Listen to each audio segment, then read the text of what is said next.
नमस्कार। आजचं बातमीपत्र आषाढी एकादशी निमित्त दिनांक 17/7/2024 वार बुधवार धाकटी पंढरी समजल्या जाणाऱ्या बार्शी तालुक्यातील श्री क्षेत्र धामणगाव येथे आषाढी एकादशी निमित्त श्री संत मानकोजी बोधले महाराजांच्या संजीवन समाधीच्या लाखो भाविक भक्त दर्शन घेत असतात। या निमित्त राज्यभरातून लाखो वैष्णवांचा मेळा भरतो। श्री संत मानकोजी बोधले महाराज हे विठ्ठल भक्त होते।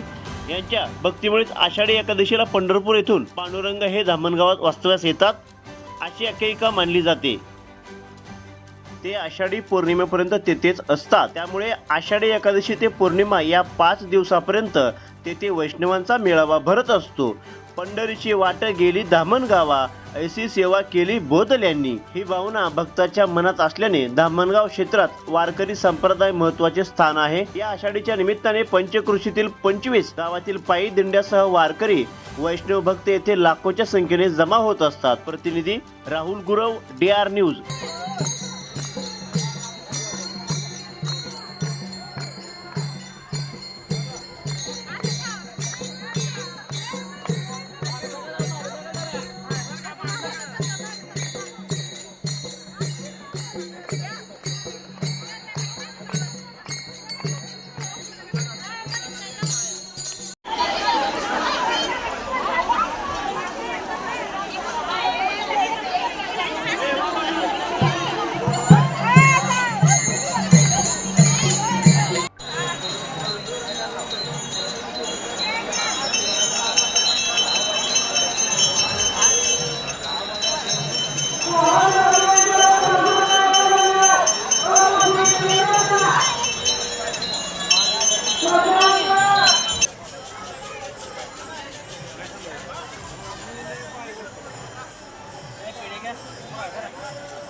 आपल्या भागातील बातम्यांसाठी संपर्क राहुल गुरव 9689322503। चला तर मग आजच संपर्क साधा आपल्या भागातील बातम्यांसाठी।